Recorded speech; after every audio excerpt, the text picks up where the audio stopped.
இன்னைக்கு நாம பார்க்கறது சாம்பார் பொடி.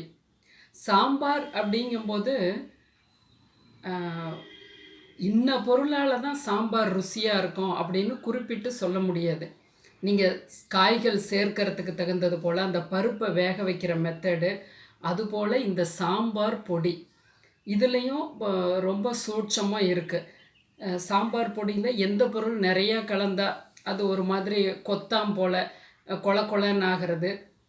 இப்ப இந்த அளவுக்கு சேர்த்தோன்னா வந்து டேஸ்ட்டை கொஞ்சம் குறைக்குது. ஜீரகம்லாம் அதிகமாக போயிருச்சுன்னா டேஸ்ட் அப்படியே கொலாப்ஸ் ஆயிரும். அதுபோல் இந்த சாம்பார் பொடி நிறைய வெரைட்டிஸில் ஆர்த்தன்டிக்காக ஒவ்வொரு குடும்பத்துலேயும் ஒவ்வொரு மெத்தடில் செய்து வர்றோம். இப்போ என்னோட ஃப்ரெண்டு சவிதான்ட்டு அவங்களோட அம்மாவோட கைப்பக்குவம் இது. எனக்கு எப்பயுமே என்னோட ஒரு லக்கு என்னென்னா, என்னோட ஃப்ரெண்ட்ஸ் சர்க்கிளை விட என் ஃப்ரெண்ட் சர்க்கிளோட அந்த தாய்மார்களோட டச்சிங் எனக்கு ரொம்ப எப்பயுமே அது ஒரு வரப்பிரசாதமாகவே இருக்கும். என்னோடய ஃப்ரெண்ட்ஸோட எல்லா அவங்களோட அம்மாக்களுமே எனக்கு அது அது பார்க்கும்போது எனக்கு சனியனுடைய காரகத்துவம் நிறையா இருக்கிறதா கூட நான் நினைக்கிறதுண்டு. அதுபோல் அவங்க கண்ணம்மா, என்னோடய ஃப்ரெண்டோட அம்மா, அவங்க சொல்லி கொடுத்த இந்த சாம்பார் ரெசிபி நான் உங்களுக்கு வீடியோவுக்காக கம்மியாக தான் போட்டு நான் உங்களுக்கு செய்து காமிக்கிறேன். இந்த மெத்தடை ஒரு முறை செய்து பாருங்கள். நல்லா இருக்கும். கண்டிப்பாக நீங்கள் இதே போலயே செய்வீங்க. நான் ஒரு சிம்பிளாக ஒரு வெங்காய சாம்பாரும் நான் அப்படியே அதை வீடியோவில் காமிக்கிறேன். நீங்கள் அதில் காய்கள் போட்டு உங்களோட இஷ்டப்படி செய்துக்கலாம். இப்போ நான் செஞ்சிட்ருக்க அந்த சாம்பார், செஞ்சு காமிக்கிற சாம்பார் இட்லி தோசைக்கும் ஆப்ட் ஆகிற மாதிரி, சாதத்துக்கும் பிசைஞ்சு சாப்பிட்ற மாதிரி. வாங்க வீடியோக்குள்ளே போகலாம். எனக்கு இந்த ரெசிப்பியை கொடுத்த கண்ணம்மா அவங்களுக்கு ரொம்ப நன்றி. 1/4 கிலோ மிளகாவுக்கு 1/4 கிலோ மல்லி நான் டிஸ்கிரிப்ஷன்லையும் எழுதி விடுறேன், கீழே கமெண்ட்லையும் எழுதுகிறேன், பின் பண்ணி விடுறேன். மல்லியை செலக்ட் பண்ணும்போது சிறு மல்லியை எடுத்துக்கணும். அதுக்கு பொருட்கள் வந்து நாம் இப்படி வீட்டில் இருக்க உலக்கால் அளந்துக்கிறோம். 1/4 கிலோவுக்கு 50 பருப்பு வகைகள். நீங்கள் இடையில போட்டு நீங்கள் மளிகை கடையில் வாங்கினாலும் சரி, இப்படி வாங்கிட்டாலும் பரவாயில்ல.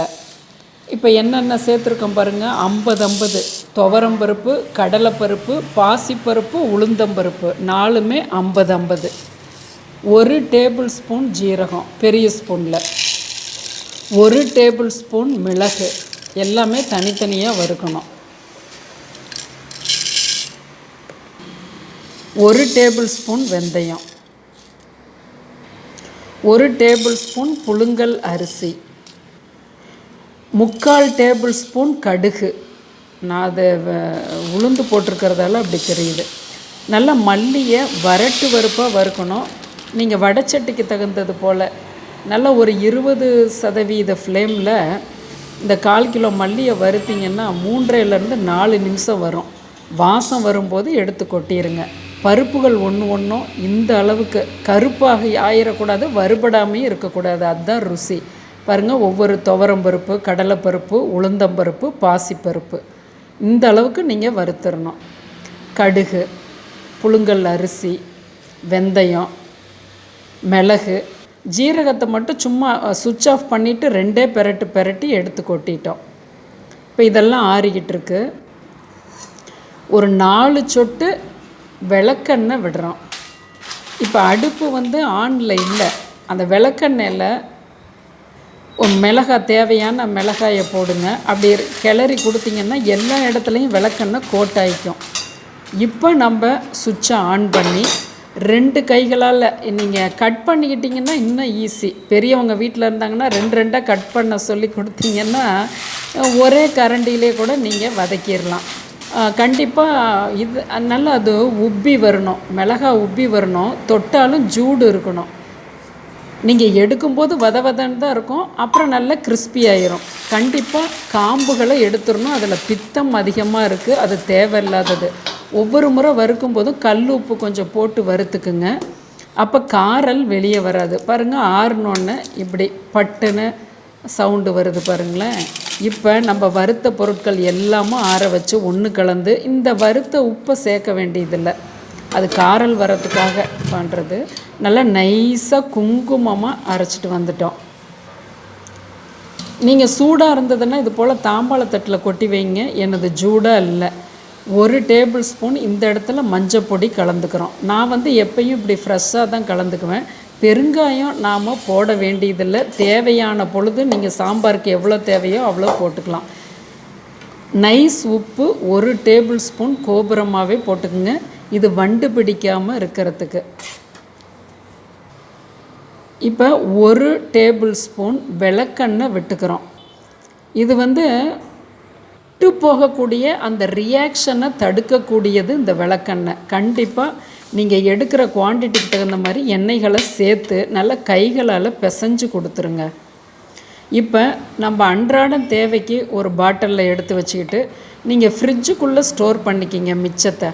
பாட்டில் ரொம்ப ஆப்டாக இருக்கும். இல்லைன்னா ஜாடிகள், செராமிக் ஜாடிகள் மாதிரி நீங்கள் ஸ்டோர் பண்ணலாம். இல்லைன்னாலும் சில்வர் டப்பாவில் அப்போ வைக்கும்போது கீழே கொஞ்சம் அந்த சில்வர் இது வந்து நம்ம உள்ள ஃப்ரிட்ஜில் வைக்கிறதுக்கு கொஞ்சம் நைஸ் உப்பை கீழே போட்டுக்கிறோம்.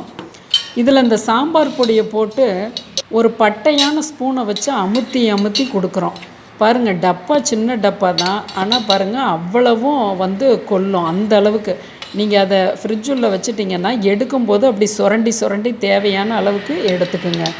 இது நீங்கள் 1 வருஷம் வரையிலும் வச்சுருக்கலாம். வெளிநாடு குழந்தைகள் போகிறது, வெளியே போய் படிக்கக்கூடிய குழந்தைகள், அவங்கள ஓனாக ரெசிபியெல்லாம் ரெடி பண்ணிக்கிறவங்களுக்கெல்லாம் நீங்கள் இது போல் கொடுத்து விடலாம்.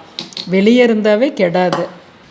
பக்கத்தில் எங்கள் அம்மாயியெல்லாம் வந்து இது போல் தான் வச்சு அமுத்தி கொடுத்துருவாங்க. 1 வருஷத்துக்கு எங்களுக்கு சாம்பார் பொடி இருக்கும். விளக்கெண்ணெய், உப்பு, அமுத்தி வைக்கிறது, இதுதான் சிஸ்டம். அதாவது நல்ல ப்ரிசர்வேட்டிவாக கெமிக்கல் இல்லாமல் நம்ம ப்ரிசர்வேட்டிவ் பண்ணி வைக்கிற சிஸ்டம். இப்போ ஒரு சாம்பார் பார்க்கலாம். துவரம்பருப்பு, முழு சிறு வெங்காயம், தக்காளி போட்டு 1 பச்சை மிளகாய் போட்டு 4 விசில் விட்டு எடுத்து கடையிறோம். 100 பருப்பு போட்டிருக்கேன். இந்த 100 பருப்புக்கு நம்ம புளியை விட்டுடுறோம். பாருங்கள், இந்த 100 பருப்பு எடுத்திங்கன்னா 1 டேபிள் ஸ்பூன் நாம் இப்போ அரைச்ச சாம்பார் பொடி. டேபிள் ஸ்பூனுங்கிறது பெருசு. நல்ல கோபுரமாக ஒன்று போட்டுக்கலாம். உங்களுக்கு கொஞ்சம் காரம் பத்தலைன்னா திரும்ப திரும்ப இந்த பொடியே போடக்கூடாது. இந்த மாதிரி நீங்கள் வரமிளகாய் பொடி வச்சுருப்பீங்க இல்லையா, அதில் 1/2 டீஸ்பூன் 1 டீஸ்பூன் போட்டுக்கலாம். பேடிகை மிளகான்னு சொல்லக்கூடிய காஷ்மீரி மிளகாயை தனியாக அரைச்சி வச்சுக்கிட்டிங்கன்னா கலர் வர்றதுக்கும் போட்டுக்கலாம். இந்த இடத்துல நீங்கள் இப்போ பச்சை தண்ணி தாராளமாக விடலாம். கொதிக்கும் போது தான் பச்சை தண்ணி விடக்கூடாது. இப்போ நல்லா அந்த பவுட்ரு அப்படி மேலாவில் அப்படி பண்ணிங்கன்னா பச்சை தண்ணியில் கரைஞ்சி கொடுத்து வந்துடும் சாம்பார் பொடி. இப்போ நம்ம கொதிக்க விடுவோம். நல்லா கொதிக்கும் போது இப்போ தான் நான் பாருங்கள் பெருங்காயப்பொடி தேவையான அளவு நீங்கள் எப்பயும் சேர்த்துக்கலாம். அப்போ வாசம் அட்டகாசமாக இருக்கும். கருவேப்பிலை போட்டு நான் அரைக்கிறதில்ல, ஏன்னா வண்டுகள் பிடிக்க வாய்ப்பு அதிகம். இப்போ கருவேப்பிலை நமக்கு எப்பயுமே கிடைக்கிது இல்லையா, பச்சை கருவேப்பிலையாக போட்டுக்கலாம். கொஞ்சம் இது நல்லா கொதிச்சு வந்துருச்சு. இப்போ தாளித்து கொட்டும் போதும் கடுகு உளுந்து கொஞ்சம் கருவேப்பிலை போட்டு நம்ம தாளிதமும் பண்ணிடலாம். அதனால் கருவேப்பிலை சேர்க்க வேண்டாம். பெருங்காயமும் தேவையானது அப்பப்போ சேர்த்துக்குங்க. பொடி இட்லி சாம்பார் சாப்பாட்டு பொடிக்கு சேர்த்துக்கலாம். தக்காளி சாதத்துக்கு ரொம்ப அருமையாக இருக்கும் இந்த பொடி. சப்பாத்திக்கு பெரிய வெங்காயம் தக்காளி போட்டு வதக்கும் போது இந்த பொடியை சேர்த்து செய்தால் அட்டகாசமாக இருக்கும்.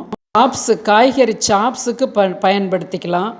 முறை செய்து பாருங்கள். நம்ம சேனலை சப்ஸ்கிரைப் பண்ணி வச்சுக்கோங்க.